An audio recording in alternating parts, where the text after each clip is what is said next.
Good morning students. Today we have to further move in our topic that is modern periodic law. हमने कल मूसली ने Niels Bohr ने कैसे table बनाई थी वो सब पढ़ा.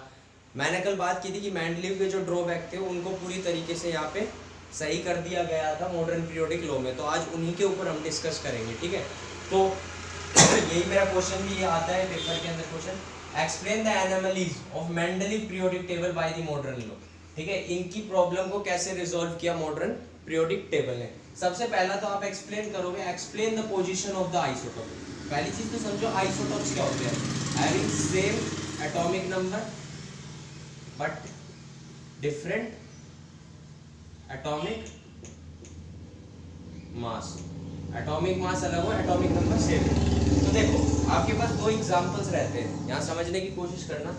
सपोज करो मेरे पास क्लोरीन है, इसका एटॉमिक नंबर कितना है 17, इसका भी कितना है 17, लेकिन ये अलग अलग आइसोटोप मिलते हैं. एक तो 35 भी रहता है म्यू, ठीक है, एक 35 म्यू भी रहता है और एक 37 म्यू भी रहता है. ऐसे ही आप कार्बन कर लो, कार्बन के 3 आइसोटोप है, एटॉमिक नंबर कितना है 6. आइसोटोप क्या है, एक का 12 रहता है, ठीक है, एक का 13 रहता है, एक का 14 रहता है. अब इन्होंने क्या कहा कि हम जो पीरियोडिक टेबल बनाएंगे वो बेसिकली डिपेंड किस पे करेगी. क्या क्या था, कल लो पढ़ाया था ना, उसमें क्या बोला था, the properties of the element are the periodic function of their atomic number. हम जो अब टेबल बनाएंगे भाई वो एटॉमिक नंबर के हिसाब से हम एलिमेंट को एक इंक्रीजिंग ऑर्डर में, एक टेबुलर फॉर्मेट में, ग्रुप्स जिसमें ग्रुप्स और पीरियड रहेंगे उसमें अरेंज करेंगे. और एक रेगुलर इंटरवल के बाद क्या है, एलिमेंट्स जो है जिनकी प्रॉपर्टीज केमिकल प्रॉपर्टीज सेम है वो एक रेगुलर इंटरवल के बाद क्या है रिसेंबल होंगे, मतलब उसी ग्रुप में लाई करेंगे. जैसे मैंने कल बताया था आपको, लिथियम हो गया, हाइड्रोजन, लिथियम, सोडियम, पोटेशियम. ऐसे आप क्या कह सकते हो, मैग्नीशियम, कैल्शियम. ठीक है, ये मैंने आपको बताया था कि ये रिसेंबल करेंगे ऐसे सिमिलर प्रॉपर्टीज. एटॉमिक नंबर किस पे, इन टर्म्स अगर मैं एटॉमिक नंबर के बेसिस के ऊपर टेबल एलिमेंट्स को अरेंज कर रहा हूँ, इसका मतलब क्या है, I am talking about the electronic configuration. और मैं इलेक्ट्रॉनिक कन्फिग्रेशन किसकी करता हूँ, इलेक्ट्रॉन्स की. इसका मतलब एटम में क्या रहते हैं, number of proton and number electron, वही उसका एटॉमिक नंबर रहता है क्योंकि ये सेम रहते हैं दोनों. तो यही यहाँ पे यही बात है कि जिन एलिमेंट्स के same number of proton same रहते हैं और एटॉमिक मास डिफरेंट रहता है, दीज आर कॉल्ड आइसोटोप. अब उसने ये कह दिया कि arrangement as per the atomic number. हम एलिमेंट को एटॉमिक नंबर तो सबका सेम है, तो उसने बोल दिया कि हम सेम एटॉमिक नंबर के एलिमेंट को सेम ग्रुप में प्लेस करेंगे, सेम प्लेस पे. अगर कार्बन का प्लेस ये है तो इसके सारे आइसोटोप यहीं प्लेस किए जाएंगे. C6, C612, C613, C614, ये जितने भी आइसोटॉप्स हैं ये सारे यहीं आएंगे. ठीक है, ऐसे क्लोरीन का जो पोजीशन है, क्लोरीन का चाहे 1735 हो 1737 हो, क्लोरीन वहीं प्लेस किया जाएगा. ठीक है, तो ये रिसेंबल हो गया. लेकिन वहाँ एटॉमिक मास के बेसिस पे करते तो ये कैसे भी नहीं हो, वो एक्सप्लेन ही नहीं कर पा रहे इन चीजों को उसका लो. लेकिन यहाँ तो इजीली एक्सप्लेन हो गया ये, तो पहला खत्म. दूसरा लो क्या कहता है इसी के अंदर, देखो explain the position of cobalt and निकल. मैंने आपको बताया था ये आपका कोबाल्ट का सिंबल और ये आपका निकल.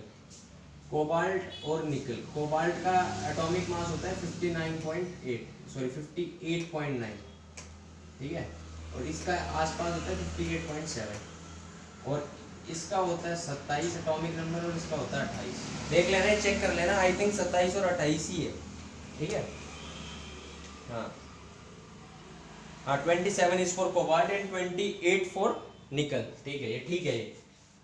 अब देखो आप कोबाल्ट का 27, 58.9, अगर देखोगे तो एटॉमिक मास तो कोबाल्ट का ज्यादा है. और मेंडलीव की पीरियोडिक टेबल में कोबाल्ट ही पहले आ रहा है, निकल बाद में आ रहा है. मेंडलीव की ये भी गलत हो गई, उसने तो कहा इंक्रीजिंग एटॉमिक मास के बेसिस पे मैं अरेंज कर रहा हूँ. तो ये कैसे कर दिया, इसको एक्सप्लेन नहीं किया उसने. यहाँ उसकी थ्योरी थी वो गलत हो गई. लेकिन इस मॉडर्न लॉ में क्या है, इसमें number of electron, number of proton क्या है 27, इधर भी 27. इसमें क्या है, number of electron and number of proton, वही 28 एंड 28. तो on the basis of atomic number पे तो ये सही हो गया. ठीक है, एटॉमिक मास का तो कोई लेना देना ही नहीं है, एटॉमिक नंबर के ऊपर हम अरेंज कर रहे हैं, तो ये प्रॉब्लम भी रिजॉल्व हो गई. इसके बाद जो सबसे इंपॉर्टेंट प्रॉब्लम है, that is very very important. ठीक है, ये आ जाता है कई बार बुक के अंदर. Explain why the position of the hydrogen capped by the Mendeleev is same as in the modern periodic table. देखो हाइड्रोजन की जो पोजीशन थी, position of hydrogen is not explained by Mendeleev periodic table. Mendeleev की periodic table ने explain नहीं किया। अब देखो आप, मेंडलीव ने ये कहा था कि जो ये हाइड्रोजन है ये यूजुअली इसको फर्स्ट ग्रुप में रखा जिसमें सोडियम आपका आता है, लिथियम है, जिसमें आपका पोटेशियम है, ये इन एलिमेंट्स के साथ कनेक्ट किया। उसने कहा कि ये एलिमेंट सारे हैलोजन ग्रुप क्या है, क्लोरीन वाला, जो क्लोरीन जिसमें है ना वो पूरा ग्रुप हैलोजन ग्रुप है। ठीक है ठीक है, ये हैलोजन ग्रुप है पूरा, chlorine bromide iodide, halogen group है, क्लोरीन ब्रोमाइड आयोडाइड, ये सब। ठीक है, इसने बताया कि इन सब के साथ क्या हाइड्रोजन भी रिएक्ट करता है। एक तो इस बेसिस पे इसने कैप कर दिया। दूसरा इसने ये बताया था अपनी टेबल के अंदर मेंडलीव ने कि जो हाइड्रोजन है वो अब पहले तो आप यही समझिए क्यों इसने पुट किया था। दूसरी चीज इसने ये बताई कि हाइड्रोजन के पास भी सेम टेंडेंसी है कि ये इन एलिमेंट के साथ कंबाइन हो जाएगा तो क्या बनाएगा, आपका HCl बना सकता है, HBr बना सकता है, हाइड्रोजन ब्रोमाइड, HI बना लेगा। ठीक है उसने ये बताया कि जैसे मेटल से ही ये सब मेटल है और ये नॉन मेटल के साथ रिएक्ट करते हैं, ऐसे ही आपका हाइड्रोजन है ये भी सल्फर ऑक्सीजन इनके साथ रिएक्ट करेगा। जैसे H2S आप बता सकते हो, H2O बता सकते हो आप। ठीक है, ये सब क्या है इनके साथ रिएक्ट करेगा। जैसे HCl, तो ये नॉन मेटल के साथ क्या है रिएक्ट कर रहा है। अब दूसरी चीज जो, चलो इसकी पोजीशन यहाँ पे, हाँ ठीक है आपने इतनी चीज बताई, ये पोजीशन यहाँ पे ठीक है, लेकिन बेसिक चीज ये आई कि जो ये आपके क्लोरीन है, ब्रोमाइड है, आयोडाइड है, ये सब क्या है डायटोमिक फॉर्म में एग्जिस्ट करते हैं। कहने का मतलब ये Cl2 Br2 I2 H2 भी तो करता है, लेकिन जो फर्स्ट में सोडियम है, पोटेशियम है, लिथियम, ये तो नहीं करते डायटोमिक, ये मोनोएटॉमिक फॉर्म में करते हैं। तो इसी वजह से इसकी पोजीशन मेंडलीव पूरे तरीके से डिफाइन नहीं कर पाया। लेकिन जो मॉडर्न जो है वो क्या कहता है कि इलेक्ट्रॉनिक कॉन्फ़िगरेशन जो हाइड्रोजन की है, अब हाइड्रोजन का एटॉमिक मास हमने क्या दिया है 1, इसकी इलेक्ट्रॉनिक वैलेंस इलेक्ट्रॉन कितना हो गया इसका 1, पहली शेल में एक है ना।